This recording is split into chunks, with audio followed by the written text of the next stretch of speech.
요한계시록 오늘 2장 1절부터 7절까지의 말씀을 통하여 하나님이 우리에게 주신 말씀으로 받고 그렇게 듣고 가는 우리 오늘 이 시간 되길 원합니다.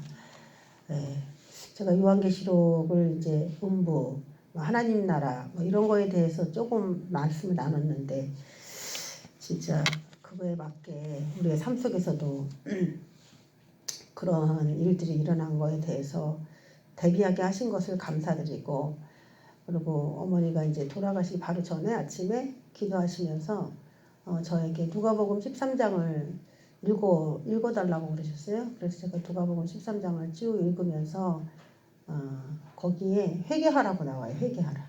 그래서 우리들에게도 회개하라 이렇게 말씀을 해주시고, 그렇게 마지막 말씀이 그거였어요. 너희도 회개하지 않으면 다 이와 같이 망하니까 꼭 회개하라고 하는 그 말씀을 같이 엄마도 읽고 저도 읽고 우리에게 그 말씀을, 그래서 우리에게 알았어요. 꼭 회개를 늘 우리의 평생의 과제로 생각하고 그렇게 어기겠습니다. 이제 그렇게 했는데 오늘 우리 말씀도 보면 회개하라는 말씀이 나오죠. 네, 모든 교회는 우리가 주님 앞에 가는 그날까지 회개를 해야 됩니다. 그런데 우리가 뭐 잘했다, 잘못했다 그런 것을 내 기준으로 삼고 있기 때문에 과연 그 회개가 올바로 될 수가 있느냐, 또 그런 여러 가지 문제가 있기 때문에 성경을 통해서 과연 무엇을 어떻게 회개하기를 원하시는 거고 무엇이 죄인인가 그런 거에 대해서도 우리가 잘 알아야만 회개도 올바로 할 수 있는 것입니다. 자, 오늘 우리 2장 1절에 있는 말씀을 읽기 전에 제가 이제 강의를 쭉 이렇게 할까 했는데 이제 요한계시록을 여기서 많이 가르치면서 여러 했던 부분이기도 하고, 그리고 또 중요한 주제 같은 주제별로 이렇게 나가면서 강의 형식을 띠는 것이 좋겠다 이런 생각이 들었습니다. 더 궁금하신 분이 있으면 유튜브 거기 댓글 같은 곳에 물어주시고 그러면은 거기에 대한 답변을 또 드리겠습니다. 자, 2장을 잠깐 이해하기 위해서 이 1장을 잠깐 본다면은 1장 3절에 이 예언의 말씀을 읽을 때에 자세가 나와요. 요한계시록 읽을 때.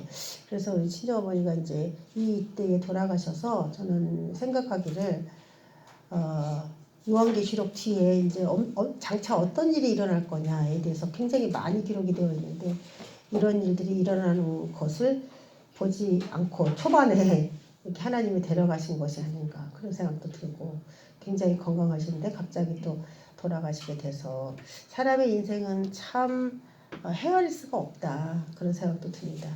우리가 이 예언의 말씀을 읽을 때 과연 이런 일이 올까?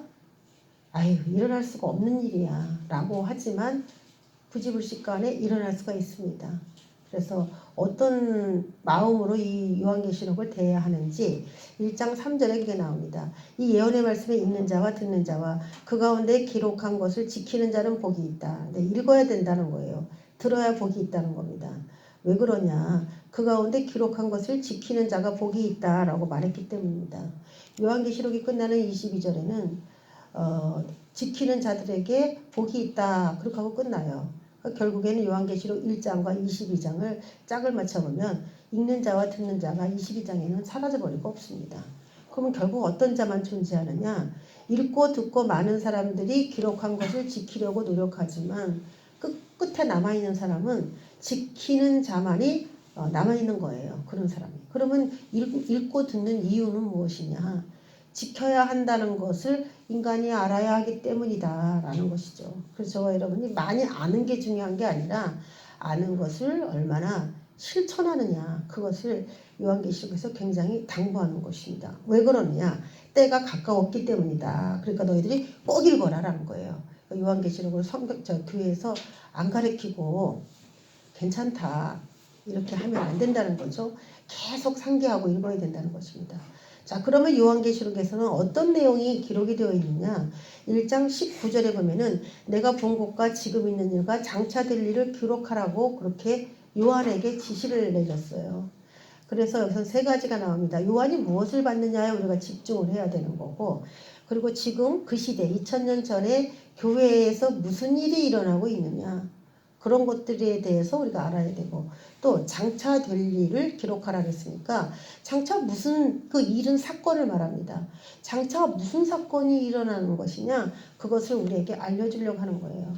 그러니까 이것은 영적인 이야기만 다루고 싶은 것이 아니라 그 하늘에서 일어나는, 하늘의 공중의 권세를 잡은 자와 하나님의 천사들이 싸워서 이기고 그렇게 격변하는 영계 속에서 이 땅은 영향을 받게 돼요. 하나님의 뜻이 하늘에서 이루어진 것처럼 땅에서도 이루어진다고 했기 때문에 하늘에서 일어난 것이 땅에서 일어나는 것과 별개다라고 하지 않았다는 겁니다. 그래서 하나님의 뜻이 하늘에서 이루어진 것처럼 땅에서 이루어지기 때문에 먼저 어디냐? 하늘에서 먼저 뭔가가 일어나야지 된다는 것입니다. 그러면 하늘에서 공중을 잡은 사탄의 세력과 하나님의 그런 섭리가 부딪히고 충돌을 해서 일어나는 그 결과들이 이 땅에 일어나는 거예요. 그러니까 지금 우리나라도 지금 굉장히 어렵고 공산화가 될까봐 두렵고 지금 뭐 우린 친중이다라고 밝히면서 미국이 이제 모든 것을 동맹국으로 해서 우리를 끊어버리려고 하는 건데, 이거 뭐 누구만 나쁘다고 이렇게 막 몰아세우기보다는 모든 교회가 하늘나라의 전쟁에서 지금 지고 있다는 것입니다. 그렇기 때문에 이 정권하고 싸우는 거 이것도 중요합니다. 예, 이것도 버리지 말고 저것도 중요하다고 하잖아요. 형식, 의식, 절차 다 이 세상에 있는 그거 필요합니다.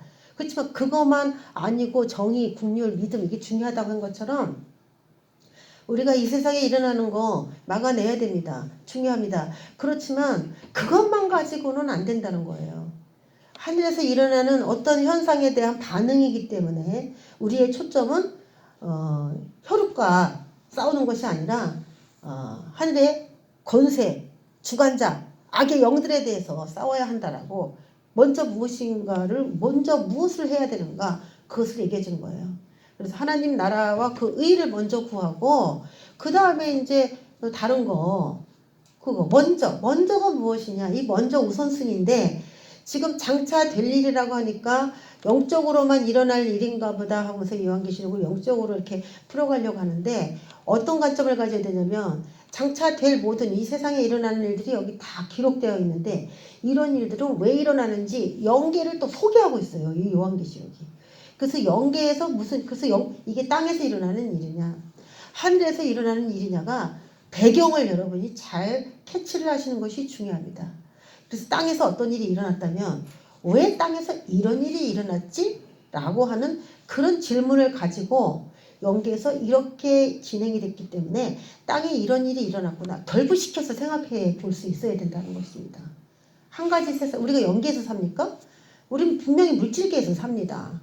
세상에서 속해 삽니다. 우리의 모든 삶이 다 여기에 집중되어 있고 천지를 만드신 하나님이시라면 요한계시록에서는 천지가 마감되는 것까지 당연히 소개가 되어 있어야 되는 것이죠. 천지 창조가 영적인 창조다라고 말한다면 그냥 요한계시록도 영적인 마감이다 이렇게 얘기하면 좋지만은 천지 창조가 이 세상에서 이루어진 일이 맞다면 당연히 천지가 마감되는 것도 있을 수밖에 없는 것이죠.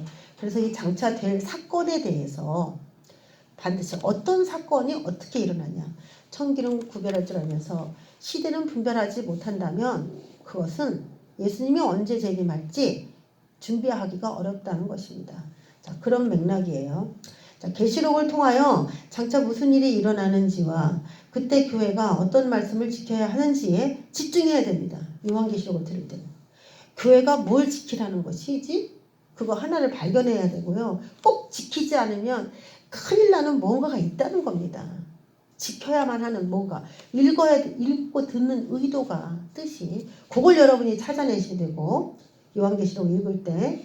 그리고 장차 무슨 일이 일어나면서 그 말씀을 지키기가 그렇게 어렵게 된다는 것인지. 어떤 사건이 일어나기 때문에 교회가 지키기 어려우니까 이런 당부를 하고 계시는 것인지 그 사건과 결부를 잘 시켜야 된다라고 하는 이야기가 되겠습니다. 자, 우리가 이제 1절부터 6절까지의 이야기를 쭉 읽기 전에 그 이야기는 제가 마지막에 할 거예요. 7절부터 오늘 말씀을 나눠보겠습니다. 귀는 자는 성령이 교회들에게 하시는 말씀을 들을지어다. 이기는 그에게는 내가 하나님의 낙원에 있는 생명나무의 열매를 주어 먹게 하리라 라고 얘기합니다. 앞에 무슨 내용이 있는지는 모르지만 교회에게 당부하시기를 이겨야 한다 라고 이야기하고 있습니다. 하나님의 낙원에 있는 생명나무의 열매를 주어 먹게 할 테니까 반드시 이겨야 된다는 거예요. 그래서 이긴 자가 있고요. 이기는 자가 있습니다. 틀립니다. 이긴 자는 이겨놓은 것이고요. 이기는 자는 이기고 있는 진행 중에 있는 거예요. 그래서 오늘 이 말씀은 교회는 이런 부분에 대해서 이기고 살아가야 한다라는 것입니다. 근데 최종적으로는 이런 하나님의 선물이 있다는 것이죠. 이기는 사람에게는 상을 주죠. 이 땅에서도 그렇습니다. 지는 사람보다 더 좋은 그런 상을 줍니다. 마찬가지로 이기는 그에게는 그 이길 때마다 이렇게라고 볼 수도 있어요. 이길 때에 그걸 준다. 그러면 우리가 이제 의문이 되는 게 요한계시록에서는 정말 신기한 그 단어들이 많이 나와요.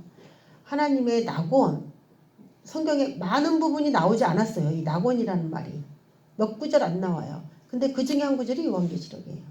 근데 그 하나님의 낙원에는 생명나무의 열매가 있다고 합니다. 생명나무의 열매. 그럼 우리가 알아야 되는 게 생명나무는 뭐고 생명나무의 열매는 뭐고 낙원은 뭐고 막 여러 가지 그런 게 의문이 많이 들어요. 자, 하나님의 낙원은 하나님의 나라 파라다이스, 헬라어로는 파라다이스죠. 그래서 파라다이스인데 굉장히 고난도 없고 눈물도 없고 슬픔도 없고 애통도 없는 뭐 그런 곳으로 우리가 이제 인식을 하고 있습니다. 그러면 이 낙원에 대한 의문을 풀고 생명나무에 대한 의문을 풀고 그 열매가 무엇이냐는 의문을 풀어야 이 이야기가 이해가 됩니다. 자, 낙원이라는 말이 소개된 게 누가복음 23장 43절입니다. 예수께서 이르시되 십자가에 못 박히시고 강도 둘과 나란히 서셨어요. 그래서 한편 강도는 예수님이 구원자라는 걸 받아들이지 않았습니다. 메시아라는 것을 배척했어요. 그런데 한쪽 편 강도는 하나님의 아들이라는 것을 믿었어요. 이는 죄가 없는데 못 박힌 것이다 라고 그 강도가 시인합니다. 예수께서 이르시되 결론적으로 그 강도에게 오늘 내가 나와 함께 낙원에 있으리라 라고 말씀해 주십니다. 예수님을 그 전에 예수님에 대한 이야기는 들었겠죠. 감옥에서도 들었겠죠. 형량을 받는 재판 기간 동안에 들었을 거예요. 그런데 그 강도는 예수님에 대한 의문을 품고 이분은 정말 그 하시는 일을 보니까 보통 분이 아니다. 이분은 메시아가 분명하다 라고 하는 그 사실을 받아들였습니다. 그래서 예수님께서 오늘 내가 나와 함께 낙원에 있으리라 그렇게 명령하셨어요. 선포해 주셨어요. 자, 우리가 지난 시간에 다뤘던 게 예수님은 사망과 음부의 열쇠를 가지셨다는 거죠. 그래서 예수님하고 어떤 관계를 맺느냐에 따라 사망과 음부의 권세에 들어가지 않을 수도 있고 들어갈 수도 있고 여부가 그분께 달렸다고 그랬어요. 그런데 예수님이 그 강도에게 선포해 줬습니다. 오늘 내가 나와 함께 낙원에 있을 것이다 라고 선포해 줬어요. 그러면 예수님은 오늘 낙원에 가신다 그런 얘기잖아요. 그렇죠? 오늘 나는 낙원에 갈 거야. 이런 얘기를 하신 거다라고 이제 이 말씀을 통해서 대충 잡을 수가 있어요. 생각을. 자, 고린도후서 12장 2절부터 4절에 보면은 사도 바울이 다른 사람이 마치 겪은 것처럼 표현하면서 내가 그리스도 안에 있는 한 사람을 안다. 그는 14년 전에 셋째 하늘에 이끌려 간 자라. 그가 낙원으로 이끌려 갔다. 이렇게 표현합니다. 그래서 낙원은 셋째 하늘과 같은 곳이다 라는 결론이 여기 말씀에서 나왔어요. 그러니까 셋째 하늘. 그러면 첫째 하늘이 있다는 거죠. 그럼 둘째 하늘이 있다는 것이에요. 셋째 하늘이 있다는 거예요. 그러면 넷째 하늘, 다섯째 하늘, 일곱째 하늘 뭐 이렇게 있을까? 어느 몇째 하늘까지 있을까? 이제 그게 의문인데 하늘나라를 보여주기 위해서 하나님이 한 가지 뭐 여러 가지 예가 많이 있어요. 근데 제가 여러분에게 이걸 이해하기 쉽게 소개할 수 있는 게 노아의 방주예요. 노아의 방주가 모든 사람이 다 심판받아서 물심판받아서 죽을 때에 구원받은 아주 소수의 사람을 소개하고 있고 그 방주는 예수이기도 하고 하나님 나라이기도 합니다. 근데 그 하나님 나라가 어떤 구조로 되어 있냐면 3층으로 되어 있는 구조예요. 3층. 그래서 맨 위에 3층에 있다라는 것은 꼭대기를 말해요. 더 이상 넷째 하늘, 다섯째 하늘, 여섯째 하늘이 없다는 겁니다. 그러니까 우리도 이제 하늘나라를 3층의 구조로 되어 있다라는 얘기를 들을 때에 그걸 이상하게 생각하면 안 된다는 겁니다.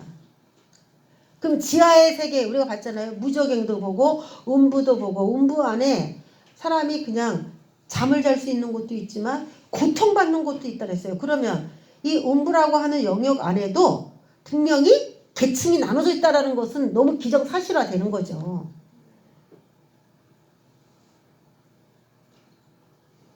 역으로만 생각해봐도 쉽게 이해할 수 있다는 거죠. 그럼 여러분, 물론 3층으로 이렇게 되어 있다고 하지만은 그 한 층에도 믿음이 뭐 똑같은 사람이 거기 이제 들어간다고 보지만은 뭐 이 세상에 뭐 얼마나 많은 인구가 많습니까? 그 많은 인구가 3층이라고 하는 곳에 제각각 위치가 다 칸칸이 뭐 수천 개, 수만 개의 칸이 다 있을 거예요. 크게 본다면 3층이지만은 그죠? 그런 것들. 예를 들어 우리 지금 건물 같은 게 3층인데 3층으로 가기 위해서 계단들이 있죠? 계단. 우리가 한번 생각해 보는 거예요. 그냥. 계단들이 있는데 3층으로 가기 위해서 계단을 내가 밟았어요. 그런데 계단을 하나 밟은 사람하고 계단을 5개 밟은 사람하고 중간에 이제 꺾어지는 부분 있잖아요. 꺾어지는 부분에 서 있는 사람은 3층으로 봐야 되나요? 2층으로 봐야 되나요? 여러분 한 번도 생각 안 했죠? 나 2층에 살아, 3층에 살아 이렇게 우리가 얘기를 하지만 3층에 산다, 2층에 산다 얘기하지만 계단에 있는 거는 세지 않잖아요. 근데 엄청난 계단이 있지 않습니까? 그러면 그 단계는 3단계로 우리가 쉽게 생각하지만 그 셋째 하늘이라고 하는 곳에 가기까지 엄청난 계단이 있다는 겁니다. 이거를 또 묘사해 주는 곳이 어디냐? 에스겔 성전입니다. 에스겔 성전에 보면은 바깥 마당에서 안쪽 마당으로 들어갈 때 계단이 있어요. 7개인가 있죠? 안쪽 마당에서 또 성소로 들어가기 위해서 계단이 거기 또 있어요. 8개인가 또 있죠? 개수가 정확하지 않은데 어디가 7개인지 어디가 8개인지 7개, 8개라고 하는 계단이 놓여 있어요. 거기에. 밑에가 7개고 위에가 8개인 것 같은데 그런 식으로 놓여 있습니다. 그러니까 우리가 믿음의 수준을 똑같다라고 볼 수는 없는 것입니다. 우리가 그냥 셋째 하늘이라고 말하는 거. 그러면 셋째 하늘은 뭐냐면 낙원의 꼭대기. 가장 좋은 곳, 하나님 나라의 가장 높은 곳, 하나님의 보좌가 있는 곳이다. 이렇게 생각을 해볼 수가 있습니다. 그럼 도둑은 오늘 믿었죠? 바울은 매일 전도하고 다니던 사람이잖아요. 근데 고린도후서 12장은 사도 바울이 셋째 하늘에 올라갔다. 그래서 낙원에 이끌려갔다. 이렇게 얘기를 하고 있고 누가복음에서는 강도예요. 강도가 오늘 믿었다라는 것이죠. 그러면 어떻게 오늘 믿은 강도와 그렇게 전도를 많이 한 바울이 같은 낙원에 있을 수 있느냐. 거기에서 좀 아이러니하죠. 여러분 오늘 믿고 낙원 가고 싶어요? 그냥 죽을 때까지 전도하다가 낙원을 가고 싶어요. 어때요? 그러면 낙원이 셋째 하늘과 같다는 것은 기정사실화되어 있지만 낙원이라고 하는 것의 그 아웃라인까지 우리가 한번 살펴봐야 되죠. 우리가 지금 음부 안에 무적임도 있고 음부 안에 지옥이라는 불구덩이 같은 것도 분명히 있어요. 그 음부 안에는 각가지 그 사람이 행한 대로 받는 여러 가지 형벌이 있을 수 있어요. 고난이 있을 수 있어요. 여러 가지. 구더기도 죽지 않고 벌레도 죽지 않는 그런 곳이라고도 묘사를 했습니다.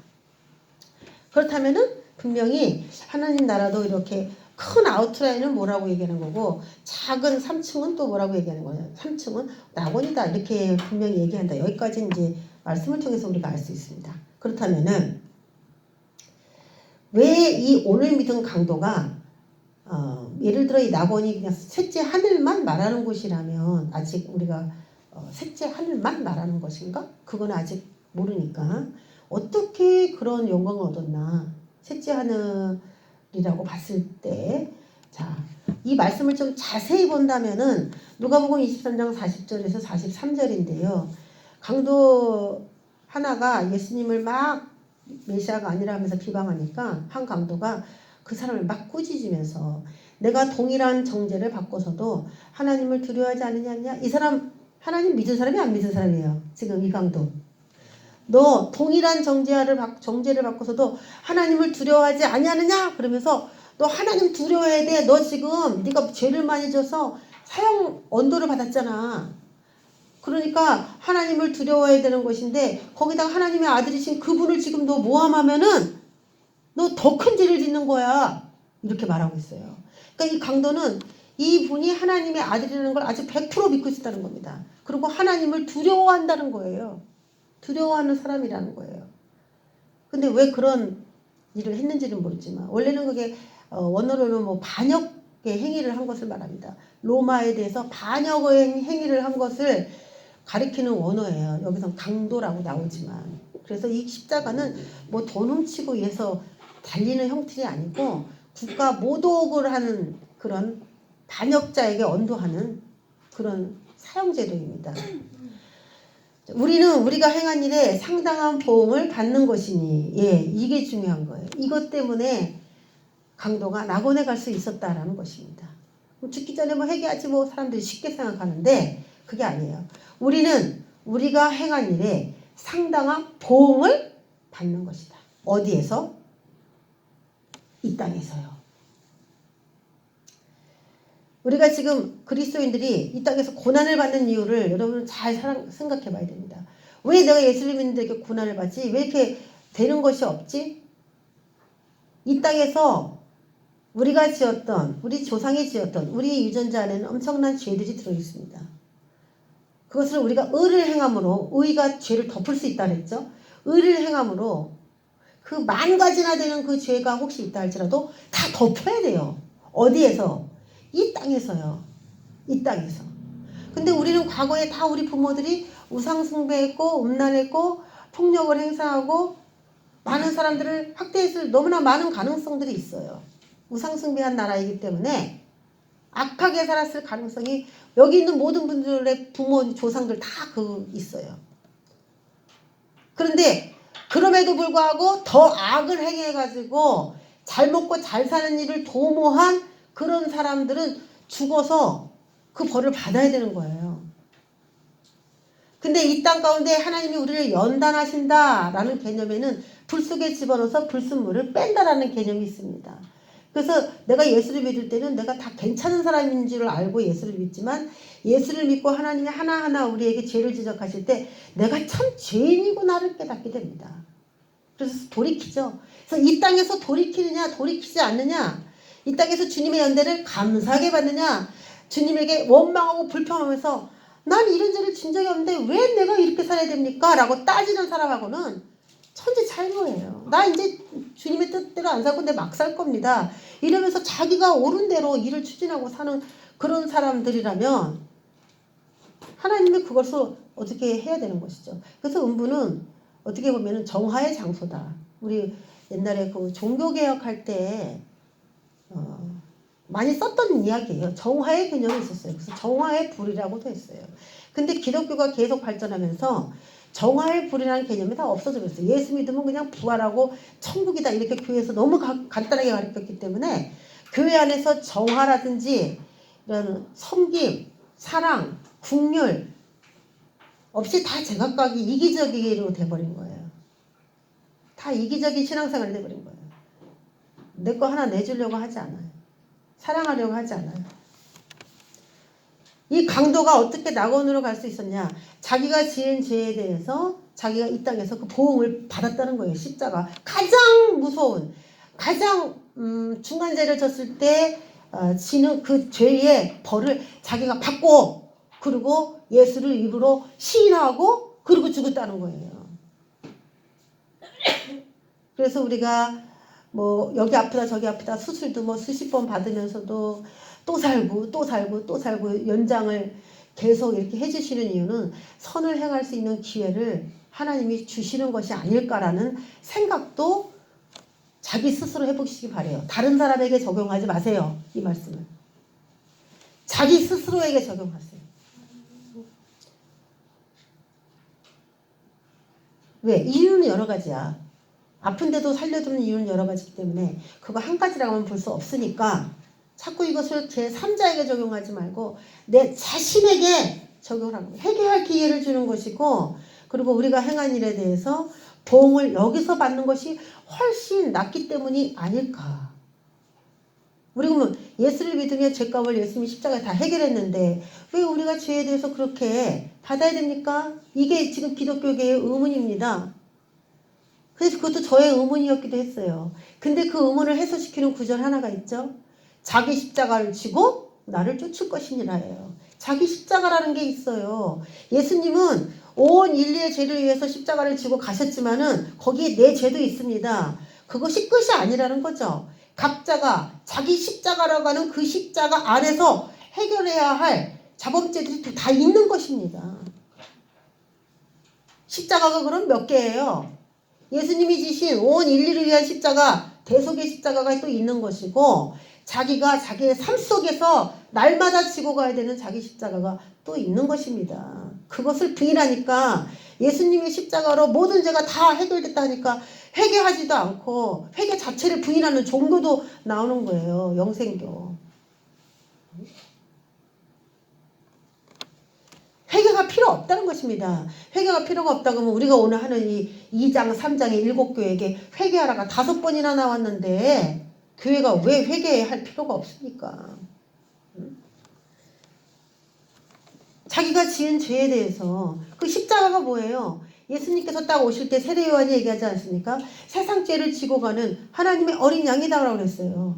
예수님은 십자가를 지셨는데 세례 요한이 영 안에서 말하기는 세상 죄를 지고 간다라고 말을 했어요. 십자가를 지고 간다라고 안 했어요. 그러면 결국 뭐냐? 십자가는 뭡니까? 결국 세상 죄잖아요. 예수님이 세상 죄를 지고 가는 십자가를 지고 가는 인생이었잖아요. 그럼 여러분이 거꾸로 생각해서 자기 죄를 자기 십자가를 지어라. 그것은 뭐예요? 자기 죄를 자기가 스스로 짊어지고 그걸 갚아나가라는 거 아니겠습니까? 그러니까 우리에게 1만 달란트 빚을 탕감해준 그 이야기에서도 나옵니다. 10,000달란트를 탕감해줬어요. 탕감받았어. 할렐루야. 그게 저와 여러분이 구원이에요. 그런데 100데나리온 그거 안 갚은 사람에게 목을 조르면서 그거를 왜 안 갚냐고 막 했더니 어디다 가두래요? 옥에다 가두라고 하죠. 옥에다가. 여러분 그 얘기가 무슨 말인지 잘 연관시켜서 생각해 보시기 바랍니다. 그러면서 뭐라고 하는지 알아요? 다 갚기 전에는 나올 수 없다라고 얘기합니다. 그러면 1만 달란트를 나는 빚을 졌는데 지금 이 사람이 감옥에 가서 갚아야 되는 게 뭐냐면 1만 달란트 탕감받았던 그 빚이에요. 탕감받았었지만 내가 누구를 용서하지 않고 배려하지 않고 그를 미워하고 그랬을 때 1만 달란트를 내가 갚기 위해 옥에 가는 그 얘기를 해주고 있어요. 이것이 좀 과장됐다고 여러분 생각하십니까? 내 마음에 안 맞으면 그냥 다 과장되고 뻥튀기 된 것이다 이렇게 해석을 하면 됩니까? 우리가 죄사함 다 받았지만 다른 사람의 죄를 용서할 줄 모른다면 죄사함 받은 것이 도리어 다 내가 갚아야 되는 죄로 그냥 다 와버렸어요. 여러분 용서가 그렇게 중요한 겁니다. 용서하지 않고 죽는 일 없기를 주의 이름으로 축원합니다. 오늘 하루하루를 살아가는 동안 내 마음에 응어리진 자 다 용서하지 않으면 저와 여러분이 어떻게 되는지 그걸 아셔야 돼요. 우리는 우리가 행한 일에 상당한 보응을 받는 것이다. 네, 이것 때문에 당신의 나라에 임할 때 나를 기억하세요. 그래서 낙원으로 하나님이 해준 거예요. 자, 예수께서 이르시되 내가 진실로 내게 이르노니 오늘 이날이 무슨 날이 금요일이었습니다. 금요일 내가 나와 함께 낙원에 있으리라 이렇게 얘기를 합니다. 돌아가신 날이 이제 금요일이라 우리 요일로 따졌을 때. 그런데 이 오늘이라고 하니까 우리는 이제 뭐 그 나사로가 죽자마자 천사의 손에 받들려 올라가고 이거 예수님을 상징한다 했으니까 예수님은 새 예루살렘성 바로 수도에 바로 올라가실 수 있는 분이죠. 그렇죠? 예수님은 부활 완전한 육체까지도 다 부활했어요. 그분은. 근데 우리는 이제 그렇게 될 수 없다 했어요. 우리는 천년왕국 거치고 새 예루살렘으로 이렇게 들어가기 때문에 우리가 바로 새 예루살렘에 들어갈 수는 없어요. 아직 새 예루살렘 성이 없기 때문에 아직 이 땅에 내려오지 않았기 때문에 들어갈 수는 없어요. 그렇지만 우리의 영이 새 예루살렘에 들어갈 수 있는 영이라면 그때는 거기에 자연적으로 들어갈 수 있도록 심판받지 않고도 바로 들어갈 수 있도록 티켓을 따놓은 것이죠. 아직 들어가지는 못하지만. 예수님은 나사로의 그런 이야기의 주인공이시기 때문에 바로 이렇게 들어간 것으로, 수도에 바로 들어간 것으로 표현을 해도 무방하다는 것이죠. 자, 예수께서 이르시되 나를 붙들지 말라. 내가 아직 아버지께로 올라가지 아니하였노라 하면서 요한복음 6장 17절에 이것은 이제 일요일이에요. 일요일. 내가 아직 아버지께로 올라가지 않았다. 그래서 여기 계셨거든요. 여기. 그런데 오늘 나와 함께 낙원에 있으리라 강도한테 그렇게 얘기했다는 것입니다. 그러니까 우리가 이제 낙원과 음부의 개념을 좀 알아야 되는데 오늘이라니까 그날 가셨다고 그랬잖아. 이렇게 우리가 생각하기 쉬운데 그날은 어디 가셨어요? 예수님이? 돌아가시고 어디 가셨어요? 음부에 가셨죠? 음부에 가셨어요. 근데 낙원에 있으리라 라고 얘기를 했으니까 이게 안 맞는 거예요. 음부가 낙원인가 뭐 이렇게 생각하는 것도 있죠. 사람이 죽어서 어느 영역으로 가는 곳 전체를 이제 음부라고 한다면은 그 안에 사후세계 안에는 낙원이라는 곳도 있는 거고 고통받는 곳도 있는 거고 무적임도 있는 거고 뭐 여러 가지 그런 개념으로 생각해 볼 수 있다는 것입니다. 근데 음부는 좋은 사람들이 가는 곳으로는 잘 사용하지 않았다는 거죠. 용어가 달라요. 사후세계이긴 하지만 용어가 다르다는 거죠. 그래서 내가 아직 아버지께로 올라가지 아니하노라 이렇게 말씀하신 게 일요일이었기 때문에 분명히 3일 동안에는 아직 안 올라가셨습니다. 이것이 안식 후 첫날 일요일날 그때 예수님이 얘기한 거예요. 그러고 난 다음에 육은 부활을 하셨죠. 분명히 육은 부활을 하셨죠. 근데 아직 올라가지는 않았다라고 얘기해요. 근데 저녁에 대해서 제자들에게 나타나셨을 때는 올라가셨다가 나오신 거기 때문에 그때는 이제 완전히 부활체로 다 이제 입으신 상태였어요. 너는 내 형제들에게 가서 이르되 너희 하나님께로 내가 올라간다고 그렇게 하라 라고 얘기하죠. 아직 안 올라갔다는 얘기죠. 그러니까 우리가 그 불교에서 3일장이 있고 뭐 49제가 있고 막 그런 게 있는데 이 3일 만에 자신이 어디로 가야 된다는 것이 결정되기 때문에 3일장이라는 것이 있다라는 것을 저와 여러분이 영적으로 좀 생각해 볼 수가 있어요. 그러니까 3일 안에 다시 살아나는 사람도 있어요. 그렇죠? 그러니까 3일 안에 내가 어디로 가서 존재할 것이냐가 결정되는 그런 시간이에요. 예수님을 봤을 때 그래요. 그러면 자신의 행위에 따른 도움을 받고 예수님이 인정했다면 그 사람은 낙원에 갑니다. 할렐루야. 정리가 잘 되셨습니까?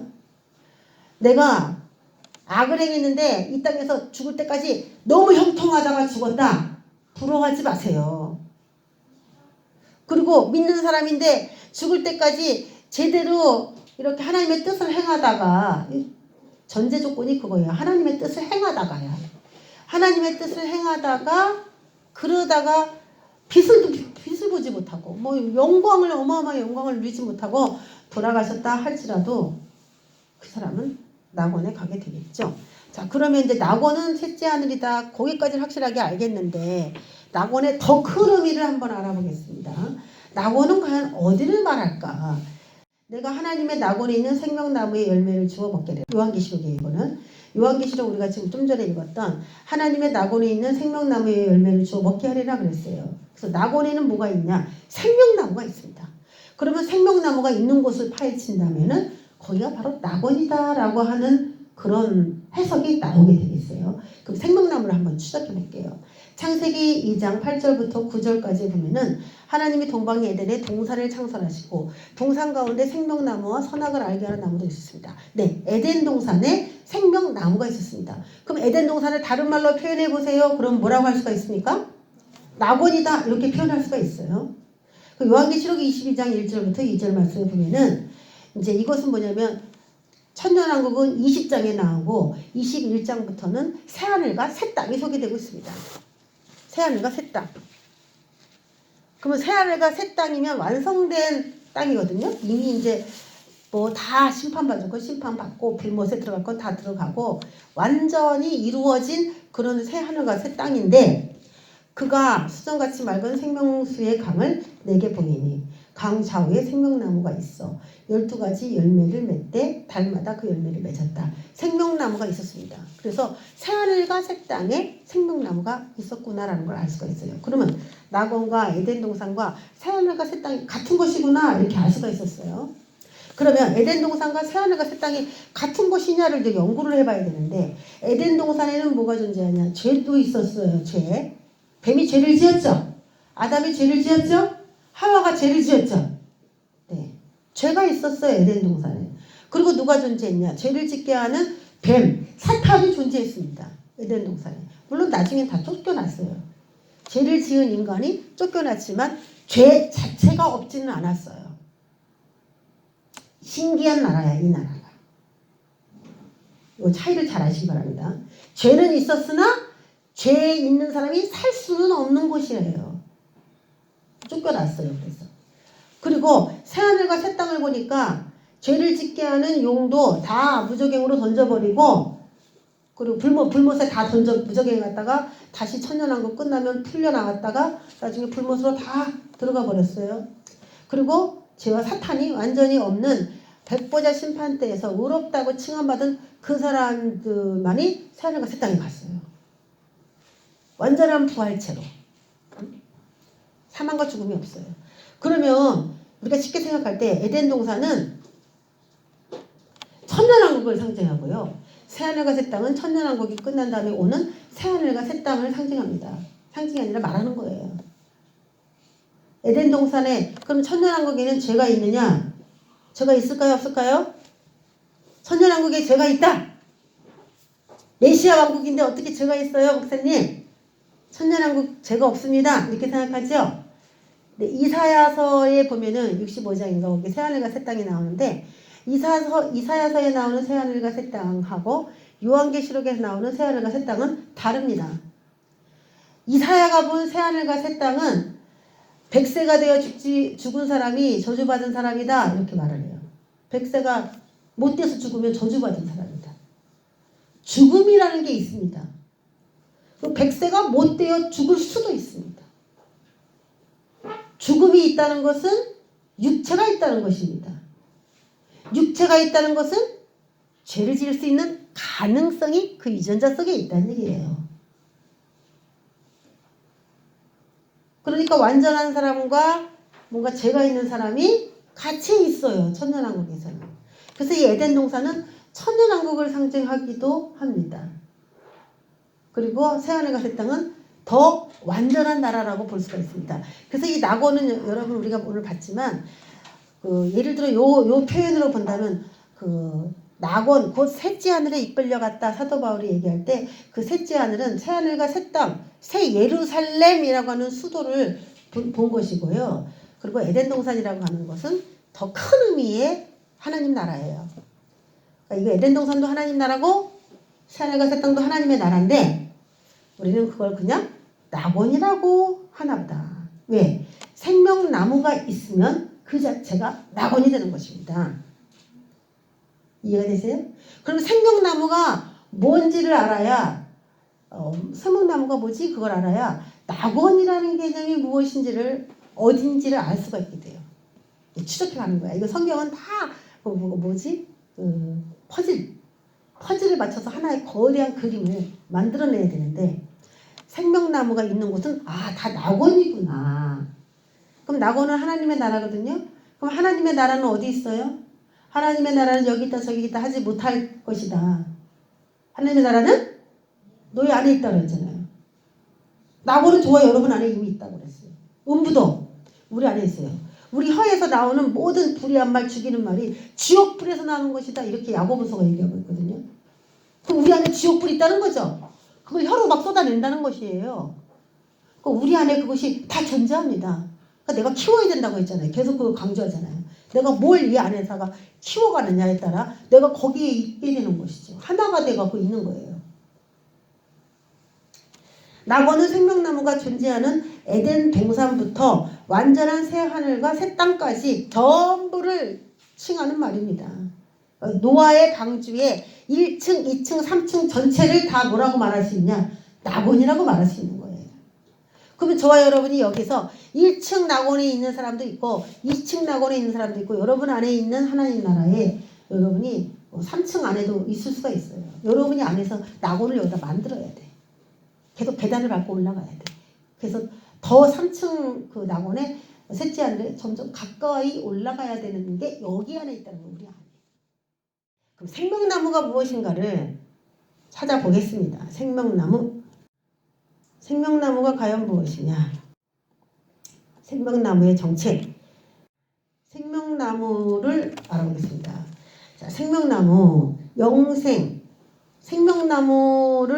생명나무의 열매를 내가 너에게 이기는 자에게 주어서 먹게 할게 라고 얘기했는데 과연 그 생명나무의 열매를 주어서 먹는다라는 게 무슨 말인가? 생명나무가 뭐길래 그걸 주어서 먹는 게 이기는 자에게 주시는 축복이 되는가? 그 영생이에요. 창세기 3장 22절에 보면 이 사람이 선악을 아는 일에 아담이 선악을 아는 일에 우리 중 하나님 삼위일체 하나님 중 하나같이 그렇게 되었다는 거예요. 선악을 알게 되었다는 거예요. 그래서 그가 그의 손을 들어 생명나무 열매도 따먹고 영생할까 하노라 하면서 쫓아냈어요. 그럼 생명나무를 먹으면 뭐한다? 영생한다 라는 것이죠. 생명나무의 열매를 먹으면 영생한다. 그러니까 이기는 자에게는 뭘 준다는 겁니까? 결국 영생권. 이만희가 주는 영생권 그런 거 말고 내가 너를 영생을 준다고 선포하느라 이만희 도장 꽉 찍어갖고 줘요. 진짜로 영생권이라고. 그걸 따려고 그냥 열심히 전도하고 그런 거예요. 응? 사망과 온부의 열쇠를 예수님이 갖지 않고 이만희가 가졌어요. 거기에는. 또 예수님 이만희가 너 저기 사망과 온부에 안 들어가 너 영생할 수 있어 그러면 된다는 거야. 여러분. 그게 말이 되는 얘기입니까? 그게? 생명나무 열매를 따먹으면 영생하니까 내쫓아야 되겠다 그랬다는 거죠. 그러니까 생명나무는 굉장히 뭔가 중요한 거예요. 요한복음 6장 47절에서 48절에 보면은 진실로 진실로 너에게 이르노니 믿는 자는 영생을 가졌나니 내가 곧 생명의 떡이다 그러면서 나를 믿는 자는 내가 그들에게 생명을 줄 것이다. 생명의 밥. 우리말로 말하면 매일 밥을 줄 거야. 밥을 한쪽에 몰아먹지 않죠. 밥을 줄 거야. 그러면 너는 영생을 가질 거야 라고 말합니다. 그러니까 오늘도 뭐 해야 되냐? 믿어야 되죠? 내일도 믿어야 되죠? 이 믿음이라는 게 내가 예수 믿어요. 그게 아니라는 거예요. 오늘 하루하루를 주님이 주시는 메시지 안에서 믿어드리는 거예요. 오늘 하루 밥을 먹듯이 믿는 거예요. 내일도 믿어야 돼요. 그 밥을 먹어야 돼요. 생명의 떡을, 밥을.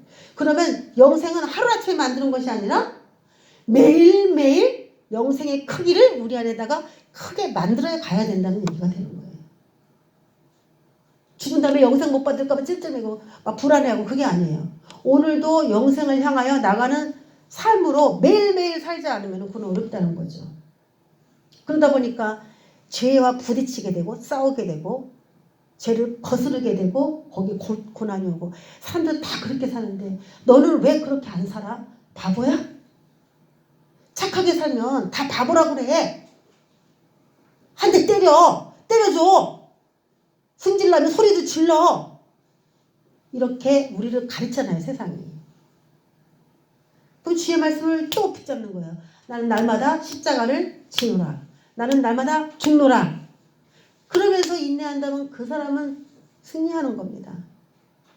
말씀을 믿고 내가 오늘 어떻게 살아야 되는지 어떻게 말해야 되는지 믿어드렸다는 거예요.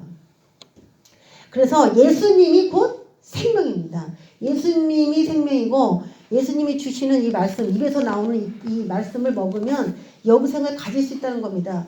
그러면 이기는 자는 오늘도 내가 열심히 나 스스로를 말씀으로 이겼다면은 주님의 말씀을 더 깊이 깨달을 수 있는 은혜가 그 사람에게 온다는 겁니다. 제 말이 맞나 볼까요? 제 말이 맞나? 이겼다라고 하면은 자꾸 이겼다라고 하면은 생명의 떡이신 그분을 내가 찾고 말씀이에요. 말씀을 찾고 먹게 되고 영생까지 도달하게 되는데 골로새서 3장 10절에 보면 너희는 새 사람을 입었다. 이는 자기 일을 창조하신 이의 형상을 따라 지식에까지 새롭게 하심을 입은 자니라. 지식에까지 새롭게 자라가야 돼요. 하나님을 아는, 그리스도를 아는 지식에까지 자라나야 됩니다. 지식에까지 완전히 새롭게 돼야 돼요. 근데 어떻게 지식을 완전히 새롭게 합니까? 날마다 오늘도 이기고 이기면서 하나님이 새로운 지식을 주시고, 그게 바로 생명나무 열매를 주어 먹게 하는 그 은혜예요. 생명나무 열매를 주어 먹게 하는 그 은혜를 입으니까 생각이 달라지죠. 지식의 변화가 옵니다.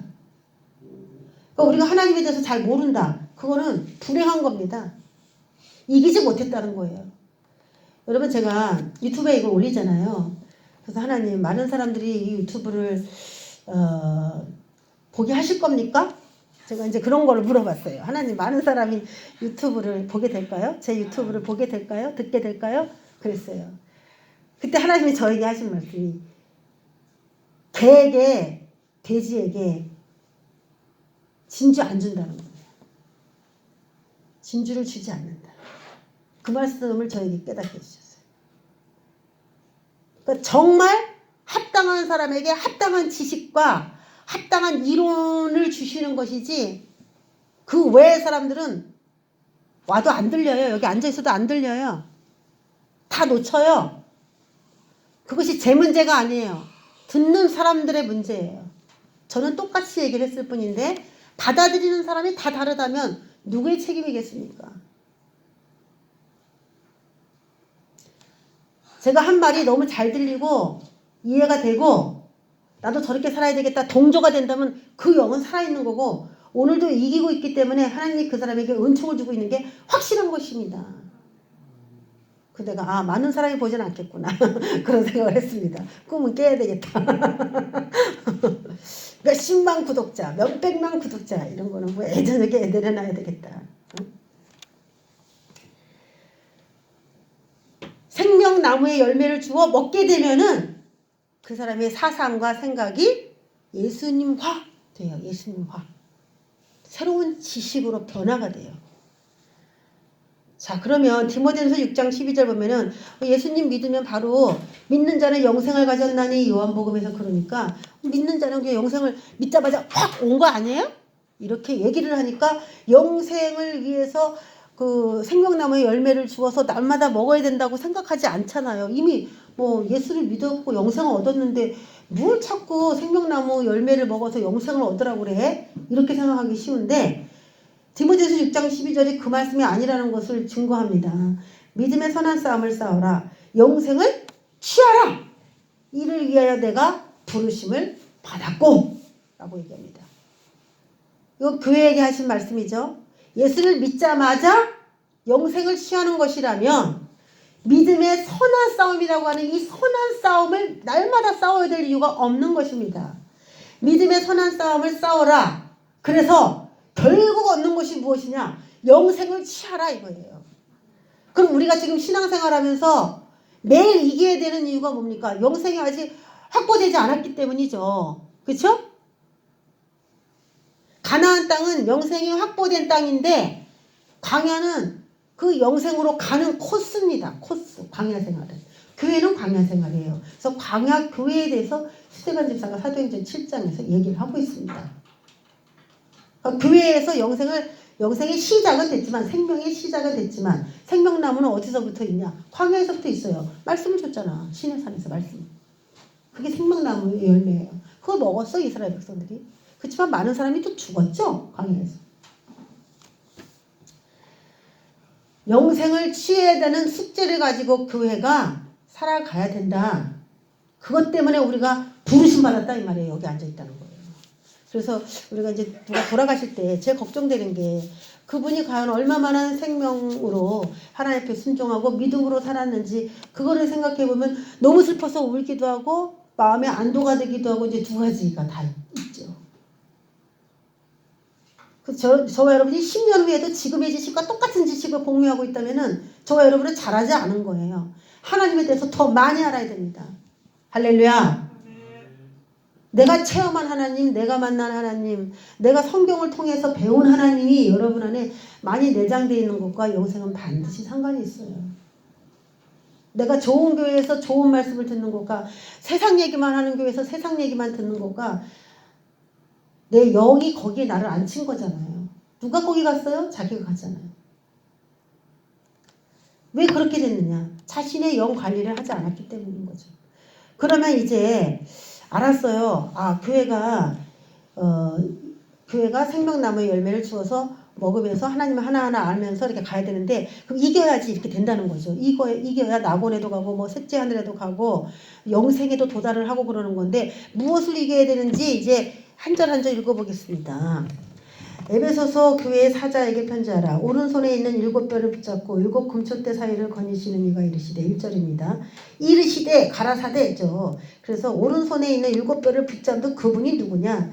7 금초대 사이를 거니시는 이가 누구냐? 이분이 누구냐? 궁금하다 라고 하시죠. 자, 그분이 뭐 하셨어요? 이르시되 말씀하셨죠. 말씀하셨는데 이분이 누구냐? 딱 보니까 예수님 같아요. 그쵸? 7뼈를 붙잡고 7 금초대 사이를 막 다니시는 일을 보니까 예수님 같은데 예수님이 아니에요. 그분이 말씀하셨어요. 근데 그분이 누구냐? 7절에 귀 있는 자는 성령이 교회들에게 하시는 말씀을 들을지어다. 누가 말씀하고 계세요 지금? 교회에게? 성령이. 그러니까 삼위일체 하나님이시기 때문에 모양을 볼 때는 사람처럼 보이지만 말씀하시는 분은 성령이다라고 분명히 얘기하고 있잖아요. 삼위일체 하나님이 말씀하시는 겁니다. 그러니까 성령님이라는 말이 더 맞아요. 어떻게 보면 성령님이 가라사대 내가 교회에게 말하고 있으니까 들을 끼 있는 사람은 들어라 이렇게 얘기를 한 것이죠. 성령이에요. 그러면 2절에 내가 내 행위와 수고와, 자, 행위를 우린 참 무시하지만 7교회의 행위가 굉장히 많이 나와요. 믿음보다 한 3배는 나와요. 믿음이란 단어보다 3배, 4배 이상 나와요. 행위라는 말이.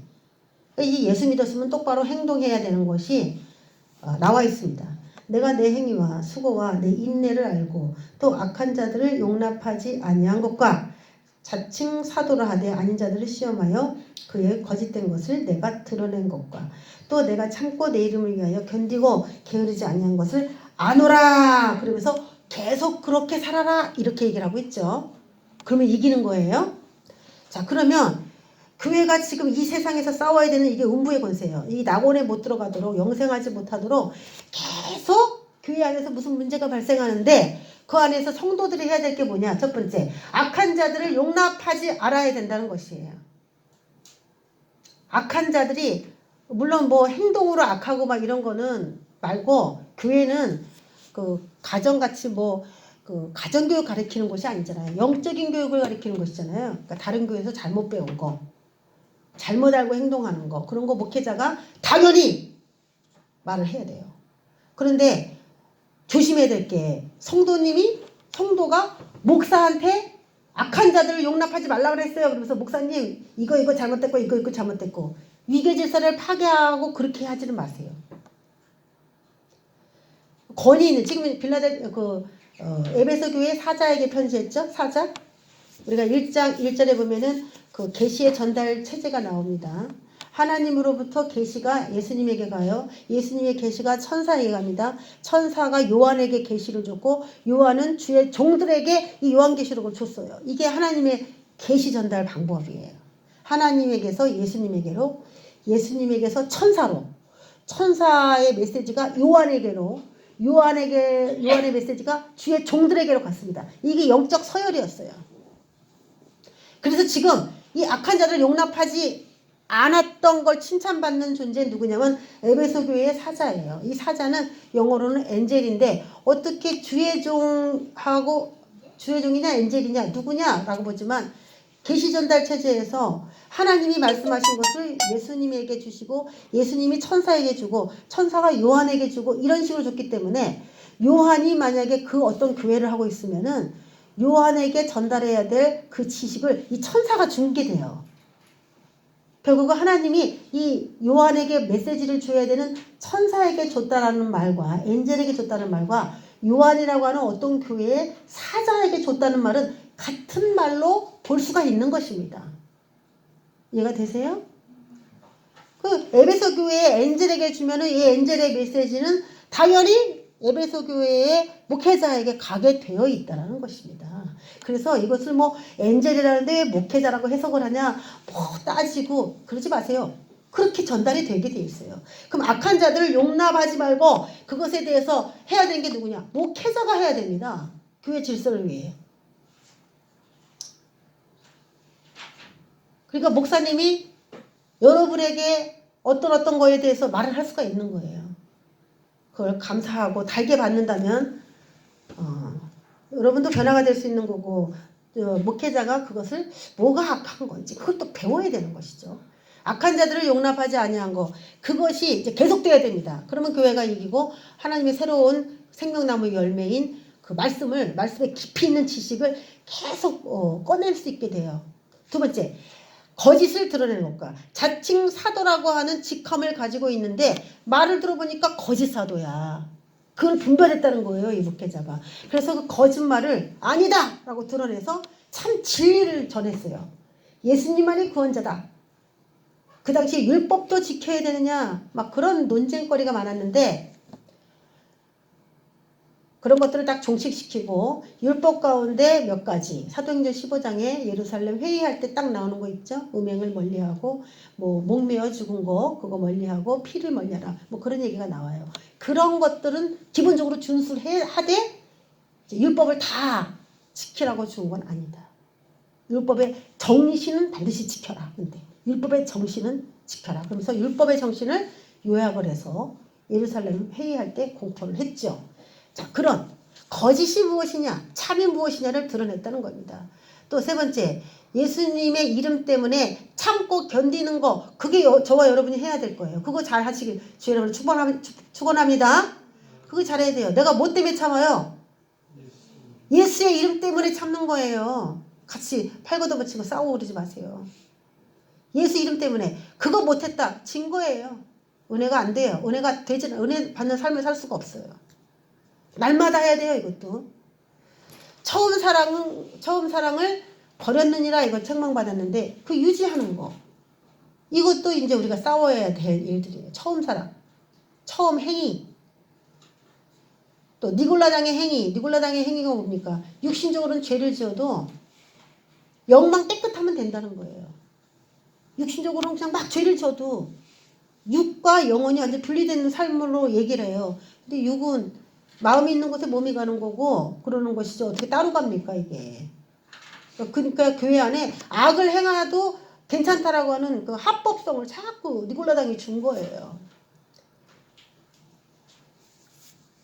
민감한 성령의 말씀을 잘 이해하는 것. 7절. 그쵸? 주의 말씀을 성령이 교회들에게 하시는 말씀을 잘 들어야 된다는 것이죠. 그걸 잘 이해했을 때 하나님께서 저와 여러분에게 하나님 나라에 대한 더 깊이 있는 지식들을 하나하나 열어주시고 깨닫게 해주신다는 겁니다. 그렇게 쭉 이기다 보면 뭐가 돼 있냐? 이긴 자가 돼 있는 겁니다. 오늘 이기는 자가 되어야 미래에 이긴 자가 되어 있는 거고, 오늘 영생을 취하기 위해서 내 스스로를 예수님 때문에 참고 견디고 게으르지 아니한 삶을 살아드릴 때, 무엇이 옳고 그른 것인지를 분별할 때, 그것이 미래에 나의 영생을 책임질 수 있다는 것입니다. 성경을 많이 읽으면 악한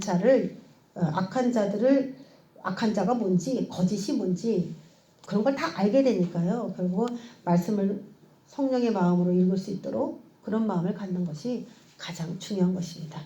자, 오늘 이제 영생과 낙원 여러 가지 그런 것들에 대해서 나눠봤습니다. 그냥 교회만 다니면 언젠가 뭐 하나님이 이끌어서 나를 가시겠지. 요즘에 뭐 휴거에 대해서 저에게도 또 많이 질문하시더라고요. 휴거에 대해서 요한계시록을 제가 이렇게 올리니까. 근데 뭐 누구한테는 이렇게 듣고 누구한테는 이렇게 들었다는데, 여러분 그거 다 내려놓고 성경이 뭐라고 있는지 성경 보세요. 그 시간에 성경이 뭐라고 하고 있는지 성경 봐. 기마무게 이마무게 말하는 게 다 틀린데 그거 수백 번 수천 번 돌려 들어봤자, 이 얘기 저 얘기 다 나온 거 들어봤자 누구 말이 맞는지를 분별할 줄을 모르면 아무 의미가 없어요. 성경을 가지고 깨닫는 저와 여러분이 그런 은혜를 누리시길 주의 이름으로 축원합니다. 기도하겠습니다. 하나님 아버지, 우리가 영적으로 잘 분별해야 그래야 하나님의 영생에 도달할 수 있습니다. 선과 악을 아는 지식의 나무의 열매를 먹었기 때문에 자기가 무엇이 선이고 악이라는 것을 다 각자가 가지고 있습니다. 그렇지만 말씀을 중심으로 하지 않은 선과 악은 도리어 그 사람을 파멸시킬 수 있습니다. 무서운 것입니다. 아버지 하나님, 말씀 안에서 선과 악을 잘 분별하여 또 영의 귀를 뜨고 성령의 민감한 음성을 듣고 승리하는 우리 모두가 되기를 예수 그리스도의 이름으로 축복합니다. 아멘.